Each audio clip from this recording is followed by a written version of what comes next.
Pour tous ceux qui nous écoutent, on a des offres d'emploi, offres de stage. En fait, on recrute des développeurs toute l'année. Donc, n'hésitez pas à vous rendre directement sur notre site, à envoyer votre candidature et ce sera un plaisir de vous recevoir en entretien. Si vous voulez aussi un jour, peut-être, au-delà de travailler chez AxOpen, rejoindre la table du podcast. Salut à toi et bienvenue sur le podcast d'AxOpen. Ici, tu peux écouter tous les mois une bande de développeurs pros qui parlent sans aucun filtre de leur quotidien dans le monde de la tech. Allez, c'est parti. When I decided to hack you, whoever's in control of the exit nodes is also in control of the traffic, which makes me the one in control. Oh, oh, oh. T'as la chorale de choc. D'année en année, franchement, les gars, vous m'époustouflez, quoi. Alors, on prend des cours de chant pour ça. Hein. Ah, c'est clair, putain. Une nouvelle idée de cadeau pour Noël pour certains autour de la table. C'est un peu méchant, non? Off. Ici, Surtout pas de méchanceté. Déjà, il y a du chant de base. Oui. En plus, vu le mois de novembre qu'on a eu, plein de pluie. C'est ça. Bon, bienvenue à tous dans le chalet AxOpen pour notre traditionnel spécial Noël. Chalet, on a que la température. Bah écoute, on peut toujours demander des budgets pour faire un podcast dans le chalet l'année prochaine. Olivier, si tu nous entends. Alors pour cette dernière de l'année, on va se poser pour prendre un petit peu de hauteur et vous parler principalement de l'actu qui a bercé les grands mondes technologiques qu'on utilise chez AxOpen. On vous partagera bien évidemment aussi notre veille et nos préoccupations pour l'année prochaine. Et bien sûr, pour terminer, les idées cadeaux pour vos potes, votre famille qui sont dans la technique ou pas dans la technique d'ailleurs. Pour m'accompagner aujourd'hui, j'ai les lutins du développement. Philippe, le Javaman aigri. Bonjour. Arthur, JavaScript Bonjour, lover. bonjour. J'ai Nathan, le monsieur propre du code. Salut. J'ai Jonathan, le PHP man maudit. Salut. Et j'ai Antoine, à qui on n'a toujours pas trouvé de nom. Non, j'ai bien compris. Hein. Ça fait 1000 fois qu'il vient, mais tu vois pas. Peut-être pour la prochaine.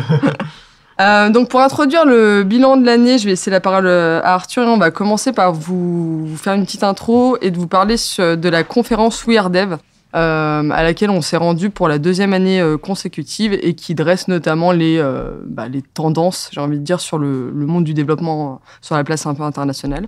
Arthur, je te laisse nous expliquer juste en quelques mots qu'est-ce que c'est et est-ce que vous avez appris des choses particulières Ouais. là-bas cette année. Et ben, c'est une conférence sur le thème du développement globalement, qui a lieu pour l'instant chaque année à Berlin, dans l'été, autour de juillet, mais qui est vraiment axée développement. On n'est pas sur des entreprises qui viennent nous présenter des choses qu'ils ont développées, c'est plus de l'aide au développement et tout ce qui va accompagner le monde du développement. Et donc, ça nous permet un peu de voir ce qui émerge dans ce monde-là pour nous permettre de savoir dans quoi on va aller dans les prochaines années. L'année dernière, on avait beaucoup de serverless, beaucoup de cloud. Cette année, vous vous en doutez peut-être, il y avait beaucoup d'IA. Même si c'était un peu le début, parce que ça a surtout commencé à démarrer début d'année. Mais déjà en juillet, il y avait tous les gros acteurs du milieu, que ce soit Stack Overflow, JetBrains, Git, tout ça, qui sortaient leurs produits IA. Et ça se concrétise de plus en plus. Là, il y a quelques semaines, il y a Amazon qui a sorti Amazon Q. On a Google qui a annoncé hier une nouvelle IA. Bon, ça n'a rien à voir avec We Are Dev, mais voilà, donc c'est l'IA, c'est sûr. Toujours du cloud, beaucoup d'IA. À voir où on en sera l'année prochaine. Mais oui, c'était très intéressant et comme toujours, un très bon moment à passer entre collègues. Dans une ville berlinoise. Exactement. On y va pour travailler. Oh. Pas déconner. Donc on va se focus un peu sur les différents mondes techno qu'on utilise plus précisément. On va démarrer par Java pour faire honneur à Philippe. Philippe, je te laisse la parole. Qu'est-ce qui s'est passé dans ce monde-là sur Java et peut-être plus particulièrement tout ce qui touche au framework Spring? Alors, on en est où? c'est une année un peu fade, hein, c'est ce que je disais. Depuis 5 ans. Depuis 5 ans, non, on est sur une année classique, on a monté des versions de 3 petits trucs, on a de nouvelles LTS, on a un Spring Boot 3 qui arrive, qui révolutionne pas grand-chose, mais qui est, enfin, je veux dire, après quelques mois d'expérience, est bien et toujours au bon niveau. Mais bon, en même temps, on le sait, hein, c'est Java, hein, c'est le diesel, quoi. C'est-à-dire, t'es jamais déçu, ça va bien, ça avance. Mais si tu veux des cool features, c'est pas là qu'il faut aller, quoi. Donc une bonne année. Moi, j'ai pas de projection pour l'année prochaine parce que j'attends rien sur l'année prochaine. Il y a rien de vraiment de prévu. La compilation native, on en a beaucoup parlé pendant. Ça avance pas beaucoup, j'ai l'impression. C'était beaucoup à la mode. Ouais, c'était beaucoup. En fait, je pense qu'ils sont devant des murs de problématiques techniques qu'ils n'arrivent pas à résoudre pour l'instant. Donc c'est un vrai sujet, mais pour l'instant, même s'ils annoncent le support officiel sur Spring Boot 3, en fait, il n'y a pas une seule lib qui fonctionne. Donc, Oui, je me demandais parce qu'on a aussi consacré un podcast, notamment avec Nathan sur Spring Boot 3, on parlait des premières migrations, etc.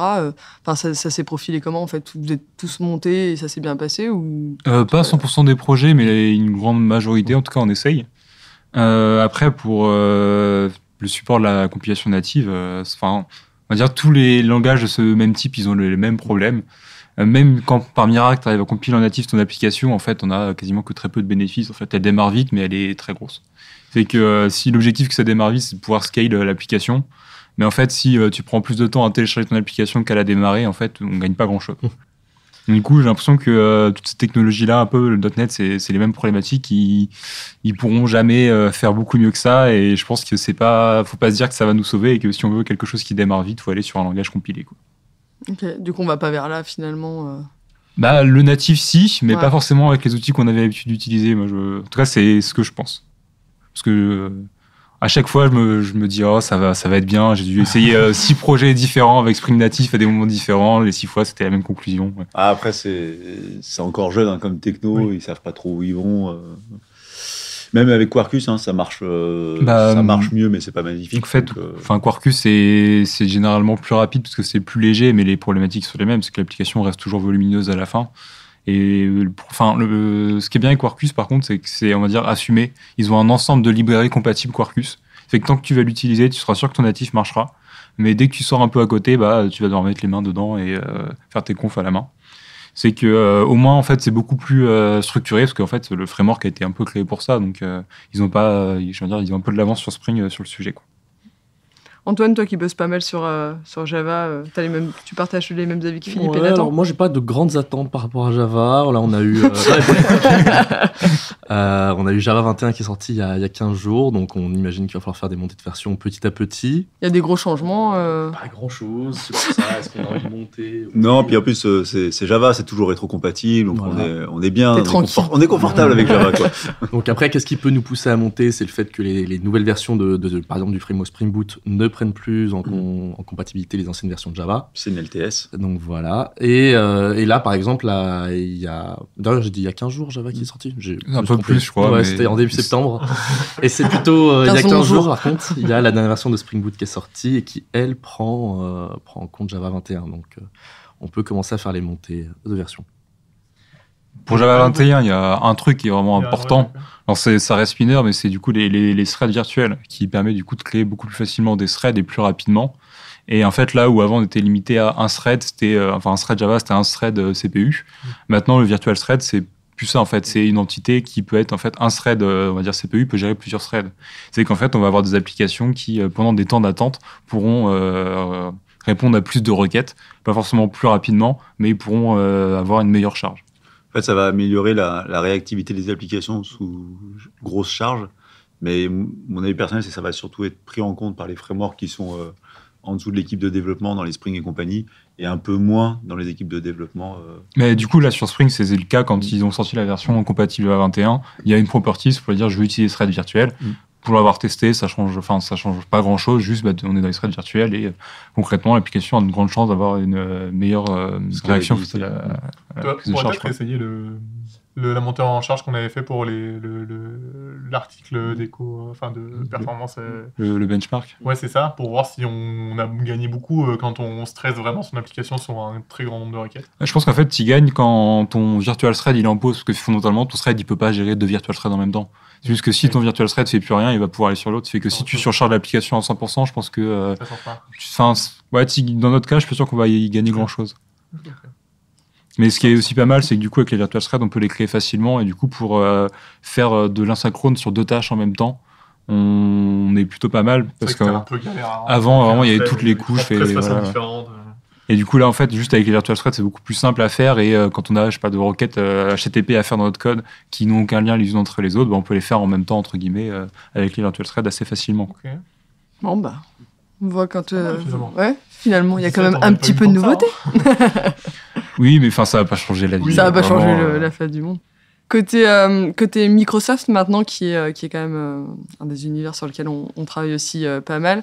Nathan, c'est quoi les grandes news Ça a pas mal changé cette année ou... Non, en fait, Microsoft, c'est un peu, j'ai envie de dire, pour le .NET, en tout cas, c'est un peu la même chose que le Java. C'est-à-dire qu'il y a, je crois qu'ils sont un peu sur les mêmes dates de sortie. Genre, il y a .NET 8 qui est sorti il y a quelques semaines, une semaine, je crois, à peu près. Et globalement, c'est pareil, l'aspect rétrocompatible est très simple. On passe en .NET 8.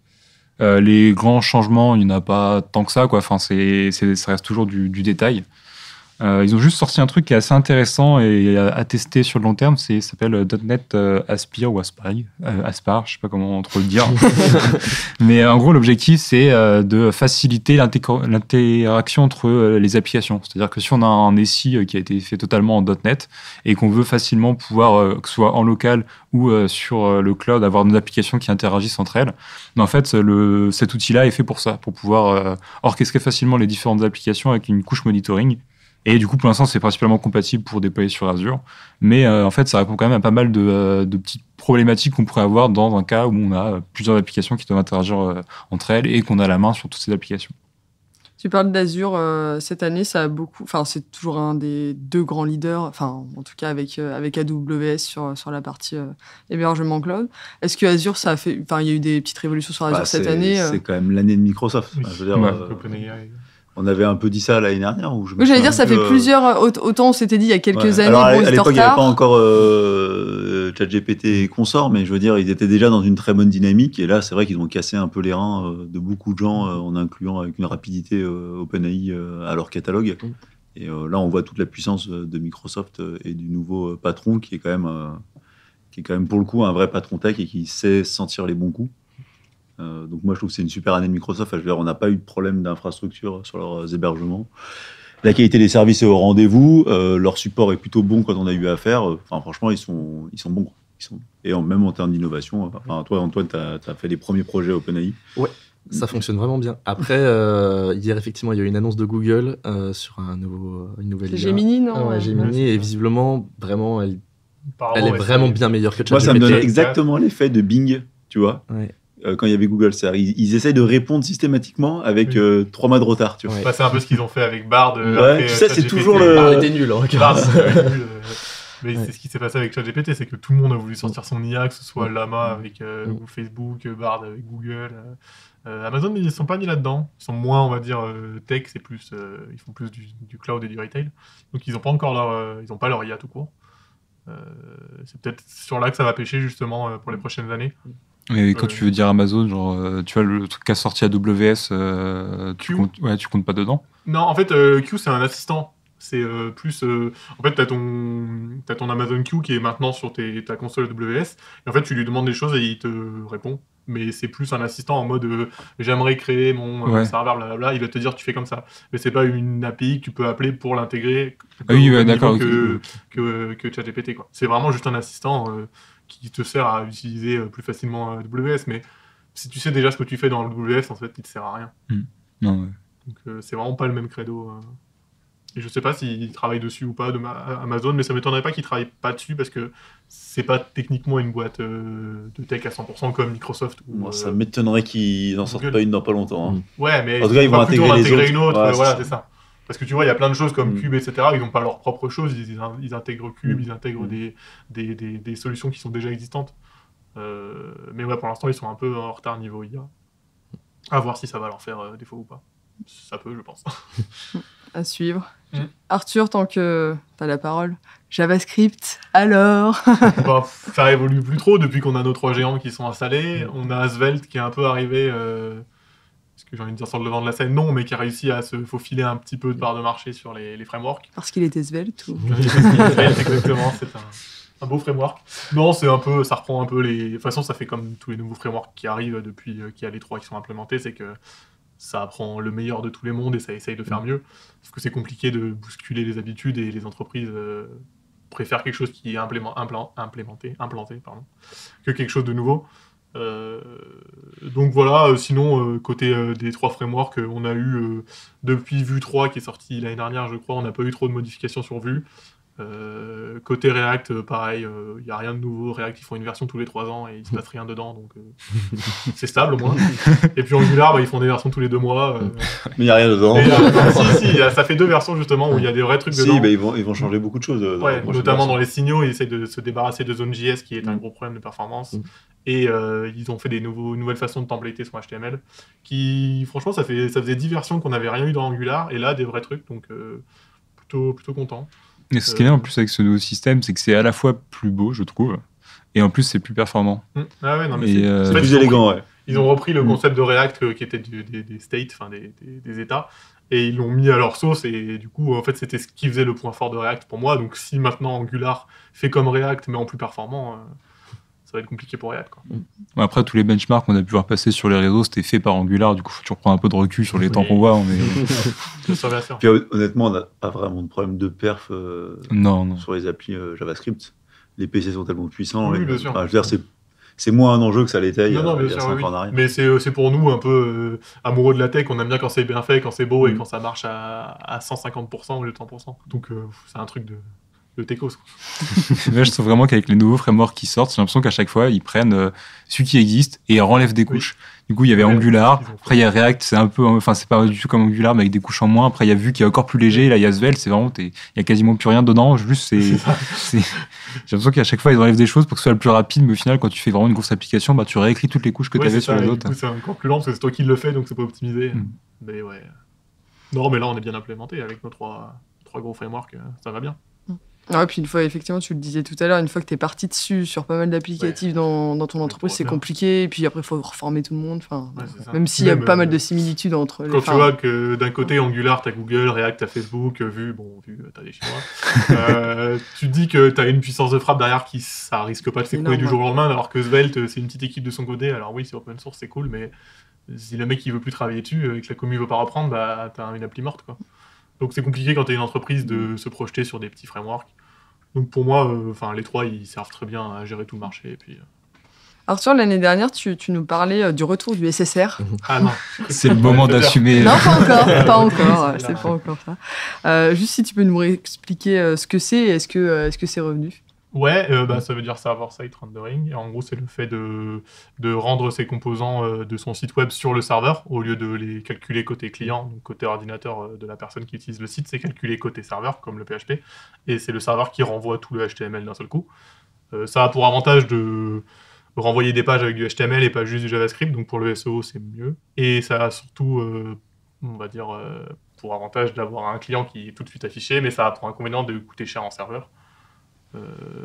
Alors je sais que Angular le fait aussi maintenant avec Universal, je crois que c'est Angular Universal. React le fait de plus en plus. Ça marchait pas génial Universal, la dernière fois que j'ai testé. React le fait de plus en plus avec que ce soit Next, que ce soit Quick. Donc on a de plus en plus de gens qui le font. Après moi je vois pas trop l'intérêt quand on est dans une démarche entre guillemets de low-tech, rajouter de la puissance de serveur. Je trouve pas ça très intéressant. Je serais plus hypé par le côté génération statique de site. Ouais, mais c'est toujours alors je vais faire le vieux, mais en fait c'est un vieux débat de savoir s'il faut faire du client lourd ou du client riche, et du coup en fait on finit toujours par faire les deux, quoi. Ouais. Non, mais bien. Pendant longtemps, on a dit on va arrêter de développer côté serveur parce que globalement, ça fait laguer les serveurs et on va calculer tout côté front parce que les PC sont puissants. Et après, on se rend compte que ça a des désavantages. Donc, en fait, une partie du métier dit mais en fait, c'est débile, on peut recalculer côté serveur.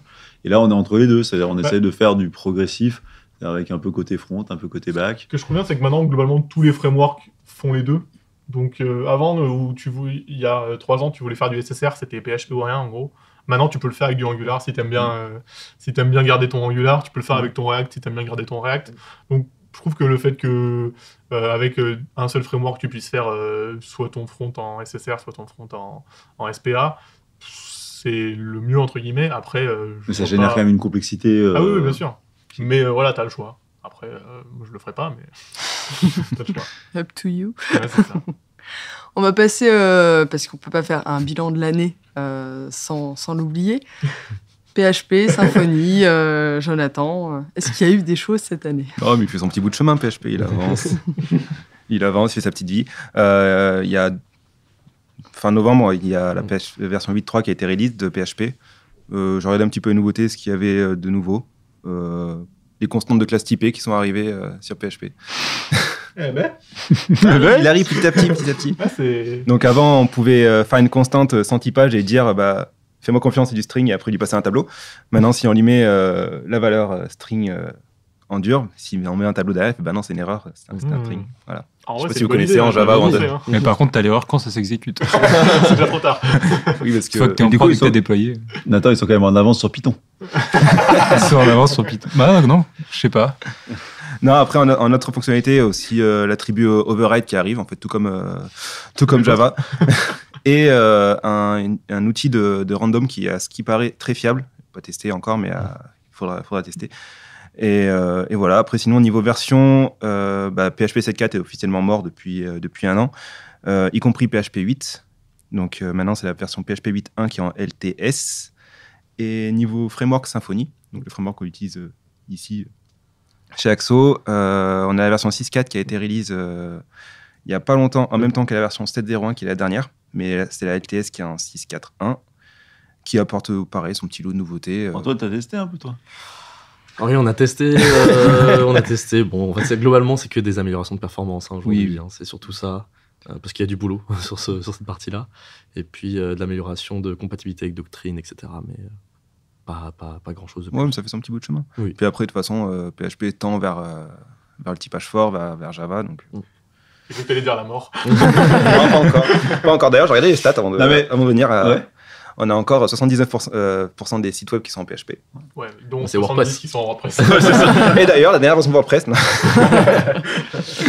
Non, mais moi, je trouve qu'on voit bien que sur les langages. Alors, je pense qu'il faudra qu'on parle de Python. Je sais pas si tu l'as prévu dans ton truc. Il y a un moment, il faudra qu'on Non, en non. parle là-dessus. Mais sur les langages dont on parle ici, les langages matures, côté développement d'API, ce genre de choses, c'est un peu comme vos téléphones portables. C'est-à-dire qu'il n'y a plus de nouveautés vraiment fracassantes parce que ça marche, quoi. Parce que ça marche. Donc, il n'y a plus de folie extravagante sur les 3-4 langages dont on a parlé ici, quoi. Il y a de l'activité, mais ailleurs. Il y a de la recherche un peu ailleurs actuellement.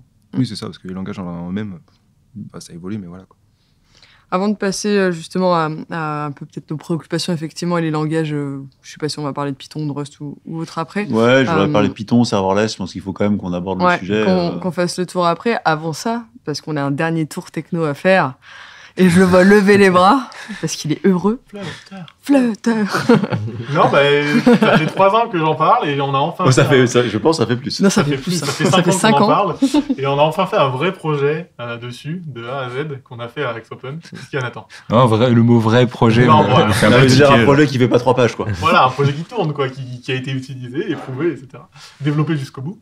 Publié Et, sur les stores. Publié sur les stores, exactement. Non, sans larmes de sang.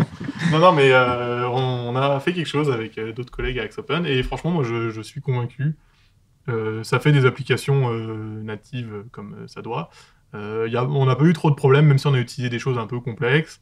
Le code se fait bien, même si c'est un nouveau langage, le Dart, qui du coup est un peu différent de tous les autres qu'on a l'habitude. C'est dur de réapprendre un langage quand ça fait 10 ans qu'on fait les mêmes. Mais franchement, c'était des nouveautés, c'était plutôt sympa. Donc franchement, pour le cross-platform, on voit globalement ça marche pas trop bien le cross-platform, mais que Flutter continue de fonctionner avec React Native.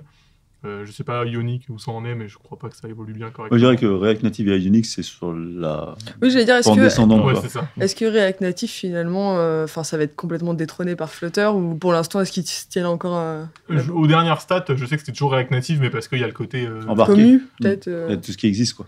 Ouais, c'est ça, c'est que ça fait déjà, c'est déjà là depuis longtemps. Mais en fait, la différence qu'il y a, c'est que Ionic, c'est vraiment des WebView. Alors que React Native, c'est un peu différent. Ils ont un peu le même système que Flutter, où c'est vraiment quelque chose qui est très proche du natif. Là où Flutter, c'est 100% Ouais, natif. mais React Native, tu passes ta vie à débugger. Hein. React Native, voilà, bon, après ça reste, tu fais du JavaScript derrière, donc c'est forcément, ça doit s'adapter, ça doit se compiler, etc. Mais non, Flutter, franchement, moi je le conseille, c'est vraiment de plus en plus utilisé. Je crois qu'ils sont sortis la version 3 il n'y a pas longtemps. Et maintenant, ils font aussi du desktop avec même du Linux, du iOS, enfin du macOS, pardon, du Windows, etc. Et j'avais testé une petite appli en macOS, Android, iOS et Windows. Bon, c'était juste pour tester, mais ça se compile ultra bien en une ligne de commande. T'as un point .exe, t'as un APK, enfin ça va super bien. Et franchement, je pense que si on veut faire du cross-platform, il n'y a pas mieux que faire du Flutter aujourd'hui. Après, je ne le conseillerais pas pour faire du web. Et je rejoins Arthur. Après 5 ans. Déjà, ça fait 5 ans et Google n'a pas abandonné. C'est déjà un exploit en soi pour Google. Et là, effectivement, c'est vraiment les années où ça commence vraiment à démarrer fort. Ils ont mis un paquet de pognon sur la table pour arriver à imposer la technologie. Ouais, ça fait un moment qu'ils ont mis dessus. Bon, nous on préconise toujours le natif, c'est quand même 100 fois plus performant, 100 fois plus à maintenir. Performant, je sais pas du coup, vu que maintenant ça fait du natif. T'es plus proche de la machine. Ouais, mais là ça génère du code natif, ça génère vraiment. Après, t'as peut-être moins d'optimisation parce que ça gère du code approximatif, mais qui n'a pas été créé. Mais normalement, c'est une mais clairement, on est sur quelque chose d'une bonne techno qui est stable et qu'on peut recommander. Qu'on peut recommander. Merci du coup à tous pour le bilan un petit peu, mais on a déjà commencé à parler des préoccupations pour l'année prochaine. C'est quoi concrètement les technos? Alors tu parlais notamment aussi de Python tout à l'heure, Philippe, mais c'est quoi les grandes technos, frameworks, outils de l'année prochaine, hors ceux dont on vient de parler? C'est sur quoi vous faites votre veille? Je mets de côté l'IA. Je mets de côté l'IA parce que je veux dire, c'est pas le sujet du podcast, on en a déjà amplement parlé au podcast dernier. Moi, je pense qu'effectivement, depuis de nombreuses années, on parle de serverless. Là, on commence à avoir vraiment des gens qui veulent y aller, autre que pour faire des petites fonctions à droite à gauche. Donc, il y a deux choses à parler. Il y a effectivement les technologies qui permettent de faire du serverless et les langages de programmation qui permettent de développer du serverless. Pourquoi je mets les deux de côté? Je veux mettre de côté, par exemple, tout ce qui est framework serverless, parce que du coup, le terme il est perturbant pour les gens qui nous écoutent, mais il y a des frameworks qui permettent de déployer tout ce qui tourne autour du déploiement, de la compilation, tout ça, pour être capable de déployer rapidement et compagnie, parce que faire du serverless, c'est un enfer. C'est plein de petites fonctions qui s'exécutent partout dans le cloud. C'est assez compliqué à manager, et du coup, on a des nouvelles technos qui commencent à émerger pour servir ça. Serverless, ça fait quelques années que ça existe, mais ça commence à être un peu stable. Et côté langage de programmation, comme l'a dit Nathan tout à l'heure, sur la partie compilation native, les langages qu'on utilise type Java, type même PHP, type .NET, c'est pas hyper bon pour faire du start hyper rapide et hyper léger. Et du coup, il y a toute une classe de langage qui est plus adaptée pour ce type de technologie-là, pour ce type de manière de programmer, qui tourne plus autour des langages interprétés. Parce que les langages interprétés, par définition, ça démarre en instant et puis ça exécute les lignes d'instruction telles qu'il les voit dans le fichier. Et dans ces catégories de langage-là, il y en a deux qui prennent un peu qui émergent au-dessus des autres. C'est tout ce qui tourne autour de JavaScript et de TypeScript, parce que maintenant... les gens qui disent je fais des TypeScript. Ouais, c'est ça me fait rire. C'est vrai qu'on le voit de plus en plus. Oui, souvent, mais pourquoi bon, c'est un subset au-dessus de JavaScript. Donc, comme Kotlin et Java. C'est la surcouche. Je peux pas dire que tu fais ton serveur. Donc il y a cette technologie JavaScript, TypeScript qui marche bien pour faire du serverless, et il y a cette mode de plus en plus forte de Python. Portée par l'IA, non? Portée par l'IA, portée par l'enseignement national et international, parce que c'est un langage simple, c'est facile d'accès. C'est vrai que c'est le nouveau PHP, quoi. Parce que j'allais dire, tous les cours, tu vois qu'aujourd'hui, pour être allé dans les écoles il n'y a pas très longtemps, toutes les options qu'ils font au lycée, dès le lycée, tout est sur Python. Tout le monde ça se lance bien, ça se lance facilement. Parce qu'en fait, c'est toujours pareil, les langages non compilés, en fait, tu ouvres un fichier, tu écris dedans et tu l'exécutes, quoi. T'as pas besoin d'IDE, t'as pas besoin de tout ça, donc c'est toujours des langages. Mais PHP avait la même force quand t'es sorti, et tout le monde s'est rué dessus dans l'enseignement, parce que pas critiquer les professeurs, mais généralement, c'est pas des développeurs, ils en font peu, donc ils ont besoin d'un langage qui est facile à expliquer à leurs élèves. C'est sûr que vous expliquez .NET ou Java, c'est un peu plus compliqué, quoi. Donc c'est la mode, on peut pas dire autrement que c'est la mode. Ça a des avantages, comme toutes les modes, mais ça devient un sujet qu'on peut pas négliger. Alors, d'informaticien à informaticien, c'est une hérésie de faire du Python pour faire du développement, parce que ça n'a pas été pensé pour ça a été pensé pour faire de l'admin-sys, et que c'est pas hyper performant, malgré tous les gens qui vont nous tracher autour de cette table et qui nous écoutent. Mais ça devient la mode. Moi, je m'arrache les cheveux, là, depuis une semaine. Comment faire? Après, on est peut-être trop vieux, c'est toujours pareil. Ah oui, c'est trop vieux. Toi, t'es trop vieux. Non, mais en fait, j'arrive de Java où tout est archi-typé, et là, j'arrive sur Python, je fais tout et n'importe quoi, et ça passe. Donc, c'est très satisfaisant, très agréable, mais en fait, je me rends compte que si je type pas, ça explose de partout. Ouais. Et il donc n'y a pas genre TypeScript, genre Type Python. Mais du coup, là, je m'en sors. J'arrive à typer mes choses maintenant en poussant un peu le truc. J'arrive à faire des getter-setter. J'ai poussé au maximum. Je fais des DTO, tout. Enfin, je fais comme si j'étais en Java. Tu peux faire des classes dans Python? Ouais, tu verrais ce que je fais. Et j'arrive à trouver quelque chose Moi, je dirais que c'est un peu la même chose que ce que tu disais. C'est-à-dire qu'en fait, on fait toujours la même chose en informatique. C'est-à-dire, c'est compliqué, donc on fait un framework qui est compliqué, qui permet de bien sécuriser tout ça. Et puis, il y a un mec qui dit, oh, c'est trop compliqué, on va refaire du simple. Donc, il fait du simple.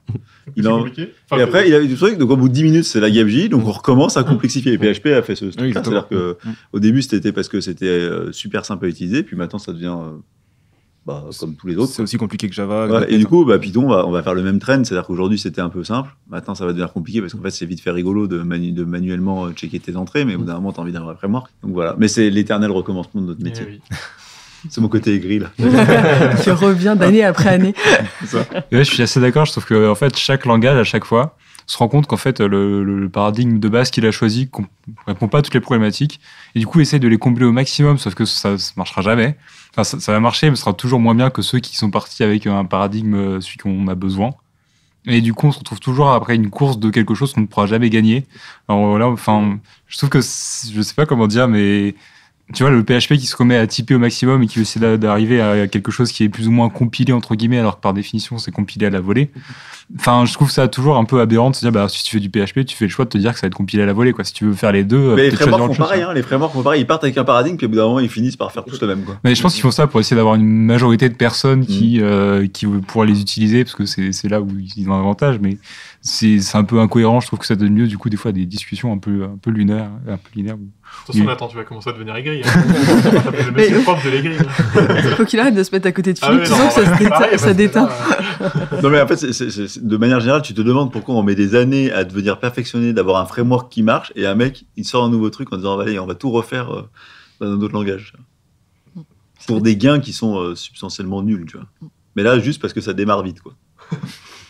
Serverless. Mais du coup, l'année prochaine, vous pensez qu'on va potentiellement refaire des applis pour aller vers du serverless, etc. Ou ça va plutôt être des nouveaux projets qui vont être butés? Je pense on va pas en discuter aujourd'hui parce que c'est assez compliqué comme sujet de savoir qu'est-ce qui est éligible ou qu'est-ce qui n'est pas éligible à des applications serverless. Comme d'habitude, nos amis consultants de Reuters considèrent qu'on peut tout redévelopper en serverless en 10 minutes. Donc, ils vont voir les clients, ils disent ça. Les clients viennent nous voir en disant on va redévelopper des applications gigantesques en serverless. La vraie vie, c'est qu'il y a des cas dans lesquels c'est très pertinent de faire du serverless, dans les applications grand public, gros volumétrie, tout ça. Dans 80% des applications de gestion, des applications classiques, ça n'a absolument aucune plus-value, autre que complexifier la maintenance.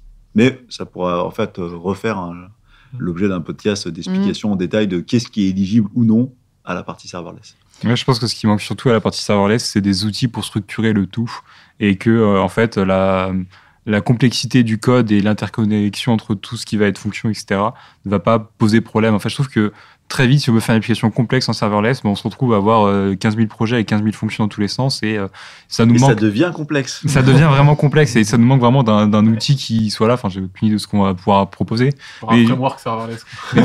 Mais même avec ça, je trouve que ça suffit pas. Alors. Ah oui, non, c'est pas assez. Et je pense qu'on manque d'outils pour pouvoir faire justement des applications complexes. Ça me donne le même effet que, tu sais, le mec qui te dit, oui, mais par exemple, si je démarre un projet Java, je vais mettre une demi-heure, alors que si je démarre un projet Python, ça me met 1 minute. J'ai envie de lui dire, oui, mais en fait, dans un projet... Ton truc, il va prendre 200 jours, t'es pas à une demi-heure près. Ouais, c'est ça. Et puis, en fait, je veux dire, ce que tu gagnes au début, en fait, ça change rien pour la suite. Oui. Et souvent, on pense que la vitesse de développement dépend de la facilité avec laquelle on écrit le code, mais en fait, c'est absolument pas vrai. On perd 90% du temps à débugger les applications. On ne perd pas de temps à les créer, quoi. Donc, en fait, essayer de gagner du temps sur la production de code, c'est en soi ne pas avoir compris le cycle de vie d'une application. Et surtout, si une personne vient me voir et qui me fait la comparaison entre Python et Java et qui me dit pour écrire un script, je prends 30 minutes en Java, je dis c'est normal, c'est pas fait pour. Ouais, c'est ça. Écris ton script en Python, il n'y a aucun problème avec ça, quoi. Dans les autres préoccupations, pour boucler un petit peu là-dessus, tu as parlé vite fait de maintenance, Philippe. On a pas mal parlé, notamment cette année, nous, de tout ce qui était un peu informatique durable, etc. Qui vient peut-être un petit peu à contrario de tout ce qu'on fait en IA, notamment. Est-ce qu'aujourd'hui, c'est un sujet qui est beaucoup plus compris, entre guillemets, dans le monde du développement, ont pris en compte tout ce qui tourne autour de l'éco-conception, de faire les choses de manière à ce qu'elles soient maintenables sur le long terme? Est-ce qu'aujourd'hui, les gens sont assez matures et vont vers là? Alors, on a peut-être un tropisme parce que nous, on en parle beaucoup aux clients, on en discute, mais en tout cas, les applications qu'on fait, je trouve qu'elles sont beaucoup moins jetables qu'il y a 10 ans en arrière. c'est aussi parce qu'il n'y a pas eu de rupture technologique forte. C'est-à-dire, les moments où les frameworks JavaScript sont sortis, il y a eu des ruptures qui ont finalement caduqué tout ce qu'on avait fait. Et comme le disait Arthur ou Nathan, il se passe rien côté JavaScript aujourd'hui. En tout cas, dans la manière dont on développe cette application, il se passe pas grand-chose. Donc ça veut dire qu'on est sur une trend où il y a encore... moi, je vois pas de rupture technologique avant au moins 5, 6, 7 ans. Donc ça veut dire qu'on a la possibilité de maintenir proprement nos applications. Vous avez des préoccupations, des choses auxquelles vous dites que vous allez vous intéresser l'année prochaine ou vous restez flat Oh, le silence. Je sais pas qui va commencer à parler en premier. Je pense que je vais encore revérifier 6 fois si jamais la compilation native est pas bonne. C'est ça, ça va marcher. Moi, j'ai déjà fait mon projet Flutter, donc c'est bon, là, j'arrête. C'est la fin des rêves technologiques. Non, moi, parce qu'on n'a pas forcément le même job au quotidien, mais moi, j'ai un gros focus sur le niveau des développeurs avec l'introduction de l'IA. On va pas se cacher que le niveau des développeurs n'est pas de mieux en mieux, il est au contraire de moins en moins bon. Et si en plus on injecte l'IA, qu'ils utilisent ça dès leur formation, pour l'instant on n'a pas eu encore de jeunes qui ont fait 100% de leur formation avec des outils comme ChatGPT, mais ça risque de poser problème dans les années futures, quoi. Moi j'ai un point de vigilance très très fort sur comment l'IA est utilisée au sein des équipes de développement. Je sais pas si on a déjà eu la question en recrutement, si pour les exercices, on doit utiliser ChatGPT ou pas, ou si c'est déjà arrivé. Là, Arthur a donné les premiers cours où il y avait déjà ChatGPT et les gamins faisaient ça, quoi. GitHub Copilot, en fait, ils utilisent GitHub Copilot comme leur IDE leur propose. Donc, en fait, leur IDE leur propose d'auto-compléter la phrase. Ils le font sans même réfléchir de si c'est pertinent ou pas. Et en fait, on se retrouve avec des gens qui font juste tab. Ils se retrouvent avec 200 lignes de code. Ça marche parce que... Ça marche. Dans le cas simple de l'exemple, ça marche, parce qu'en fait, dans un exercice de cours, c'est facile. Mais en fait, ça marche pas dans 80% des cas, c'est pas performant, c'est immonde, c'est assez triste. Et en fait, tu leur demandes s'ils ont compris ce qu'ils ont fait, et non, juste ils font tab, ça marche. Parce qu'en fait, Copilot a une meilleure connaissance qu'eux, par défaut, mais pas le contexte. Je trouve que le ça marche, c'est la pire justification. Bah ouais, je préfère que ça marche pas et que tu m'expliques pourquoi ça marche pas, que ça marche et que tu m'expliques pas pourquoi ça marche. Mais oui, c'est assez triste. Mais moi, j'ai plus une pensée à tous les profs qui, je sais pas comment ils vont devoir, surtout, pas forcément l'informatique, mais plein de métiers de tout ce qui est création de texte, etc. Je sais pas comment ça va être. Quand tu dois rédiger un rapport, par exemple, là, c'est compliqué. C'est magique, quoi, ChatGPT, donc ouais. Je sais pas à quel point tu peux te détecter pour le coup. Impossible. Tu peux lui demander de reformuler à l'infini ChatGPT, donc par définition, s'il peut reformuler, on pourra pas savoir que c'est lui. Je crois qu'il y avait une petite guerre entre les outils qui arrivent à détecter c'est du ChatGPT, du coup tu le repasses dans un autre outil qui lui bypass le truc. En fait, c'est une guerre infinie. Faut trouver le dernier outil qui est pas détectable. Si on se base juste pour terminer là-dessus avant de parler cadeaux, Philippe, l'année dernière, si on prend un petit peu de hauteur, on se disait qu'il y aurait sûrement un froid dans le monde de la tech. Est-ce que cette année, est-ce qu'on commence à avoir un petit peu une baisse de tension sur ce marché qui est... Alors, oui. Cette année, il y a d'énormes entreprises qui ont licencié des quantités astronomiques de personnes dans le domaine de la tech. Les big tech ont licencié massivement. Pas plus tard que la semaine dernière, Spotify a mis sur le carreau 1500 mecs, je crois, un truc comme ça, un tiers de leurs effectifs, un truc assez violent, je crois. Donc oui, ça licencie à tour de bras. Ça licencie à tour de bras pour l'instant beaucoup dans les startups et les grosses entreprises qui bénéficiaient des levées de fonds très conséquentes. Il n'y a pas encore de mouvement de faux, ou en tout cas on ne le sent pas dans les entreprises, j'ai envie de dire, classiques, mais c'est en train d'arriver. Il y a un refroidissement clairement dans le monde de la tech, mais qui est normal, hein, c'est un cycle. Hein. Dans un moment, ça s'est un peu emballé, les salaires sont un peu emballés, n'importe qui embauchait n'importe qui pour faire n'importe quoi à des tarifs hallucinants. On va revenir à une saine gestion et je pense que l'année 2024, ça va être une consolidation là-dedans, quoi. C'est pas la meilleure année pour nos jeunes auditeurs qui arriveront sur le marché du travail, je pense. Bon, là, tu jettes un froid. Non, mais je veux dire, c'est sûr que moi, j'ai démarré en 2008, donc on va dire que c'était une super année. Mais je veux dire, ceux qui démarrent l'année prochaine, c'est pas la meilleure année. C'est pas... C'est pas la pire non plus. C'est pas la pire non plus, mais je veux dire, quand ils ont attaqué en 2000, les gens qui ont attaqué en 2020... c'était pas le même contexte, effectivement. Ouais. Tu savais écrire ton nom, t'étais embauché, quoi. Pour finir ce podcast, on va partager, comme d'habitude, un peu nos idées cadeaux. Alors, autour de la table, qu'est-ce que vous allez faire pour Noël et qu'est-ce que vous allez offrir ? Nathan ? Ouais, j'avais plus une idée de cadeau de offrir pour des gens tech. En vrai, je me suis rendu compte il y a pas longtemps, j'avais commencé à utiliser une petite thermos pour le café. Parce qu'en fait, je me fais souvent des cafés et j'oublie, je m'en suis fait un et au moins je le bois, il est froid. En fait, une petite thermos où je peux mettre mon café dedans. 2 heures après, je le rebois, il est toujours chaud. Et en vrai, ça coûte pas très cher et c'est assez pratique. Quoi, c'est ça, une petite recommandation d'idée de cadeau pour des techs qui boivent beaucoup de café en général. Ce qui est le cas de beaucoup de monde quand même. Oui. J'en vois pas mal dans l'open space. Le budget café est pas mal ici, je pense. Et puis big up à Alex qui oublie ses tasses de café froides n'importe Un peu partout. Souvent dans la machine à café d'ailleurs. Arthur, toi, tu vas offrir quoi? J'ai pas encore fait mes cadeaux, je t'avoue. Je m'y prends de plus en plus tard. 7 décembre. Ouais, non, mais oui, je sais. Bah, en fait, en vrai, il y a 5-6 ans, j'adorais faire des cadeaux. Et en fait, à force de faire des cadeaux toujours aux mêmes personnes, on n'a plus trop d'idées originales. Je crois que t'allais dire, j'aime plus trop donner. Non, c'est pas ça, c'est qu'en fait, t'as fait tous tes cadeaux ultra originaux et en fait, au bout d'un moment, tu tournes vite dans la même chose, donc c'est un peu triste. Mais sinon, j'ai découvert un truc hier. Je sais pas si t'en as entendu parler, Nathan, ça s'appelle Paxo. C'est un téléphone open source. En gros, c'est un enfant de 16 ans qui a fait un téléphone open source. En fait, ce qui se passe, c'est qu'il voulait recréer un téléphone de zéro. Et donc, en fait, il a appris l'électronique, etc. Et il est sorti avec un téléphone open source où, en fait, lui, il a développé la carte électronique. Et en fait, il indique les choses à acheter. Et en fait, tu peux monter toi-même ton téléphone.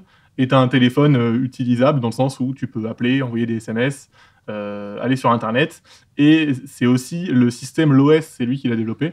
Et en fait, c'est une OS qui est développée en Lua. Et du coup, tu peux faire tes propres applications. Et en fait, c'est 100% open source. Si vous allez sur son GitHub, vous pouvez commander des pièces pour vous-même monter votre téléphone. Ça vous coûtera à peu près moins de 30 €. Et en fait, avec ça, vous pouvez, entre guillemets, créer votre téléphone.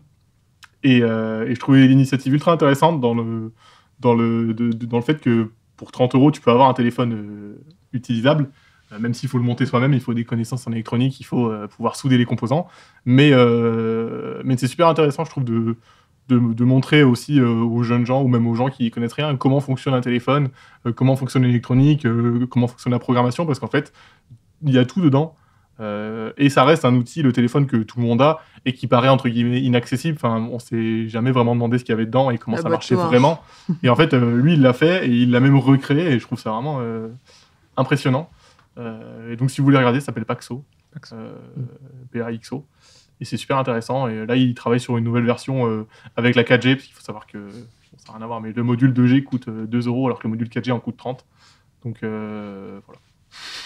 Eh ben, chapeau, parce que c'est un peu dur à offrir, mais ça peut donner des idées. Voilà. Non, mais c'est bien en vrai, comme initiative et tout. Je trouve ça super. Et puis même après, l'idée, je pense que lui, c'est aussi de proposer un kit DIY, de créer son téléphone, même si bon, après, ça pose des questions au niveau normes, etc.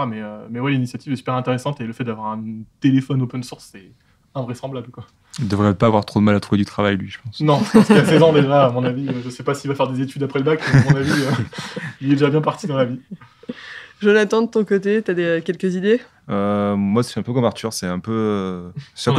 Non, mais c'est l'angoisse de trouver des cadeaux pour tout le monde, d'avoir des idées originaux et tout. Déjà, ce qui est sûr, c'est que je m'oriente beaucoup sur l'occasion maintenant pour les cadeaux, que ce soit en tech, que ce soit même en vêtements. Déjà, c'est moins cher et en plus, c'est bon pour la planète. Et sinon, une idée que là, je viens d'avoir, c'est une porte d'entrée pour le développement, c'était Lego, mais les Lego NXT. Alors, je sais pas si ça existe encore, si ça a changé de nom. Avec les robots. Avec les robots, voilà. Donc, c'est une grosse brique, en fait, de programmation. Derrière, moi, je me rappelle, j'avais appris ça en 3e au collège, où, en fait, on apprend à coder, mais avec des blocs, pour manœuvrer des servomoteurs, des moteurs, des capteurs et tout. Et on peut faire des petites voitures, on peut faire des grues, on peut faire plein de choses avec. Et bon, c'est un peu cher, pour le coup. Mais c'est une belle porte d'entrée pour le développement. Si jamais vous avez des enfants, vous voulez leur offrir ça pour Noël. Et sinon, après, idée cadeau traditionnelle, une PS5. Normal. Si ma copine écoute. Voilà. Philippe, de ton côté? Alors moi, cette année, je suis pas mal partisan d'offrir des trucs un peu dématérialisés. Et en fait, un truc que j'aime bien offrir et qui est assez simple et qui en fait, il fait plus plaisir qu'on ne le pense, c'est des abonnements à différents services numériques. Je vous dis n'importe quoi, mais vous avez Quoi Non, tu vois, par exemple, tu as un pote qui est un peu fan de sport, tu lui offres 3 mois de l'abonnement de l'équipe. En fait, il est hyper content parce que c'est des trucs que les gens ne se payent pas. tu peux y mettre le prix que tu veux parce que globalement, c'est toujours 10 balles par mois et puis tu multiplies par le nombre de mois que tu veux y mettre. Et en fait, ça fait plaisir aux gens, tu vois, tu l'abonnes, je sais pas quoi, à n'importe quel journal, tout ça. Parce que c'est des petits trucs, tu vois, c'est genre 4, 5, 10 euros. Mais les gens, ils refusent de se le payer. Et toi, tu t'offres un abonnement YouTube de 3 mois à quelqu'un. En fait, il s'est tellement gavé de pubs et il regarde tellement YouTube que finalement, tu vois, t'as fait un truc qui est pas con. Après, le défi, c'est que quand même, tu lui mets l'eau à la bouche sur Ah un ouais, truc. Et qu'après, il va te dire, du coup, je sais pas ce que vous en pensez, mais moi, je trouve que c'est pas mal, tu vois, parce que tu peux y mettre le prix que tu veux. Genre, tu peux faire, je t'abonne qu'un mois, tu vois, ou. Ça fait un peu râle quand même. 4,99€, je te donne un mois. Ouais, mais sur les gens que tu connais pas trop, tu vois, ou au contraire, tu lui fais 6 mois et tout, franchement, on t'offre l'abonnement. Et ça va, c'est assez simple. T'as des cartes cadeaux. Ouais, c'est des codes, hein. C'est des Tu codes, achètes ouais, un tu peux code, acheter le des mec codes. qui met un code et ça marche bien. Et je trouve que c'est un Le nouvel truc. abonnement Tinder Gold à 500 balles. Le nouvel abonnement Tinder Gold. C'est vrai. Je connais pas, c'est vrai. Si ma femme m'écoute, faut. Je vois pas ce que c'est Tinder. Et du coup, je trouve que d'offrir des trucs dématérialisés, c'est simple et ça fait plaisir. Et en fait, il y a des milliers de sites qui offrent des abonnements dans la presse, dans les jeux vidéo, dans tout ce que tu veux. Je trouve que c'est des petits trucs. Et moi, j'offre de plus en plus des spectacles, des places pour Des des spectacles. voilà. C'est un peu plus cher, surtout si tu veux y aller avec la personne. Mais franchement, c'est un cadeau. Là, c'est qui traîne pas. à moitié pour toi quand même. Ouais, oui, c'est la moitié pour toi, mais tu payes déjà cher une place. Mais ça, je trouve que c'est pas mal. Mais c'est des cadeaux où les gens s'en rappellent en général et ça finit pas au fond d'un placard si jamais la personne n'a pas aimé. Donc c'est plutôt, je trouve que c'est plutôt cool et puis c'est moins acheter pour acheter quoi. Ouais, moi j'allais dire je privilégie mais depuis des années, mais bon c'est parce qu'après j'ai les concerts. Ouais. Genre Lady Gaga. Genre Lady Gaga par exemple. On parlait pas de tes cadeaux à toi. Maman si tu m'écoutes. Non mais ouais le côté concert et je trouve plus largement tu vois les moments que tu peux partager avec les gens je trouve c'est super chouette tu vois. Et effectivement, tu prends moins le risque que ce soit rangé ou revendu sur le bon coin juste après. Et généralement, en plus, les gens sont contents. La difficulté, c'est toujours la date. Mais si tu t'es à peu près mis d'accord ou voilà, ou que c'est longtemps à l'avance et tout, ça se passe toujours bien. Les gens sont contents, quoi. Puis bon, puis pareil, tu crées du souvenir, quoi. Et je trouve à une ère où en plus t'as l'IA qui revient à fond, où beaucoup de tech, c'est quand même bien de passer un peu du temps. La vieille conne qui parle, Tu crées du souvenir. Tu crées du souvenir. Tu crées de l'émotion, quoi.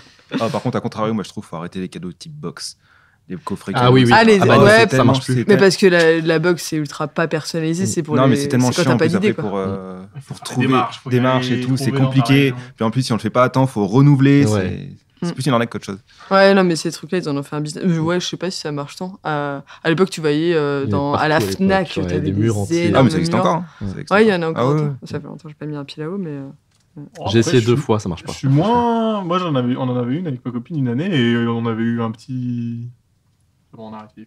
On avait fait un petit week-end. Franchement, c'est aussi des souvenirs, comme tu dis, Camille. Donc, c'est moins gâché, quoi. Ça dépend de la box. Oui, ça dépend de la box, c'est sûr.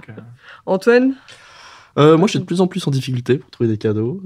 Du coup, je pars du principe que. C'est un truc, tu as 50 ans, il fait des cadeaux, toi. Ouais, non, j'ai roulé ma bosse. Et du coup, je pars du principe que si j'ai pas. Et donc, on évite d'acheter pour acheter parce que finalement, ça finit, comme tu disais, sur le bon coin ou dans le placard.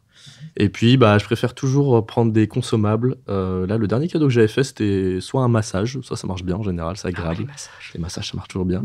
Et un des derniers cadeaux qui était cool, alors ça, faut aimer la cuisine, mais on est à Lyon, et à Lyon, on est dans une ville de la gastronomie française. Et par exemple, il y a Bocuse qui propose des stages cuisine puis dégustation du repas. Et on m'avait dit, la personne qui l'a fait m'a dit que c'était vraiment génial, une super journée avec un super repas. Donc, pour des gens qui aiment la cuisine, c'est une bonne expérience, en plus chez Bocuse. Donc voilà, c'est chouette. Mais t'as pas mal d'ateliers qui se font comme ça sur plein de thématiques où, je sais pas, t'apprends à faire ton cocktail ou la bière. J'ai des potes qui ont fait ça aussi et qui, parce que tu vis à un moment super convivial et en même temps, tu ramènes ta bière chez toi. Enfin, faut attendre avant de la boire parce qu'il faut un certain temps, etc. Mais c'est chouette, quoi. Là. Enfin, ça on fait pas ça, mais tu fais ton app et après tu la ramènes chez toi. Qu'est-ce qu'il y a? Tu fais ton application chez Axo et après tu la ramènes chez toi. Et après, tu la ramènes. Trop fait. Et moi, il y a un autre truc, je vais en profiter parce que il est dans la boîte, mais big up Quentin. Mais du coup, on a un autre collègue, Quentin, qui fait des choses en bois. Et pour le coup, il nous a fait des petites boules de Noël que vous accrochez sur votre sapin, que vous pouvez personnaliser en bois. J'ai pas eu ça, moi. Fallait être dans les petits papiers. Hein. TikTok, Philippe. Ouais.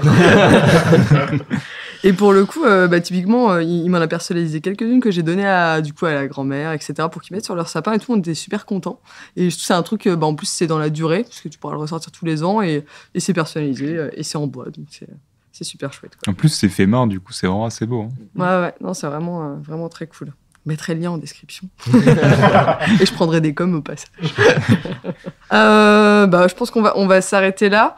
Merci à tous du coup pour les idées cadeaux. Avant de faire mon merci global comme chaque année, je voudrais remercier particulièrement un auditeur qui nous a envoyé un message. C'était hier soir à 22h17. Ça nous a fait la journée. Ça fait des souvenirs aussi. Ça nous a fait toute la journée et du coup c'est quelqu'un, Maxime, qui s'appelle Maxime en l'occurrence, qui nous avait un beau message avec des captures d'écran à l'appui, comme quoi il avait poncé en 1 mois et demi tous les podcasts d'Axe Open. Du courage, en 1 mois et demi. Et comme quoi, on était dans ça. Alors, pour ceux qui ont Spotify, on est assez nombreux, ils font une rétrospective de l'année. Et du coup, ils vous classent, en gros, les chansons que vous écoutez le plus et les podcasts aussi que vous écoutez le plus. Et donc, il y avait 3000 et quelques minutes d'écoute d'Axe Open, etc. Il nous a envoyé ça. Ça fait beaucoup de Camille. Ça fait beaucoup et beaucoup de Philippe aussi. Je pense que ça en fait. Mais voilà, du coup, merci tout particulier parce que ça faisait plaisir et ça a fait d'autant plus plaisir à Philippe parce que n'était pas mentionné mon nom dans le mail. Et donc il a parce qu'on en a un peu marre des commentaires spécifiquement pour Camille sur les réseaux sociaux ou sur des messages. Arthur, par exemple, n'a jamais été félicité de rien. Non, mais c'est pas grave, je le prends pas du tout mal. Je reviendrai plus, quoi. Mais si. Non, donc merci d'avoir envoyé ça et c'est vraiment, enfin voilà, ça fait toujours plaisir. On la partage à toute la botte et tout ce matin, c'était chouette. Merci à tous autour de la table pour toutes vos interventions, que ce soit aujourd'hui, tout au long de l'année. Je remercie aussi tous ceux qui sont pas là mais qui ont participé au podcast. On remercie aussi tous les pros sur notre podcast format interview avec Philippe qui ont participé du coup aux interviews qu'on a données cette année. Merci à Maxime aussi, l'ingé son qui supporte ma voix et qui passe beaucoup de temps à la nettoyer et surtout mes respirations. Je pense que s'il y avait sa rétrospective de ce qu'il écoute pour les podcasts, il serait premier. Hein. C'est lui, Maxime Pierre.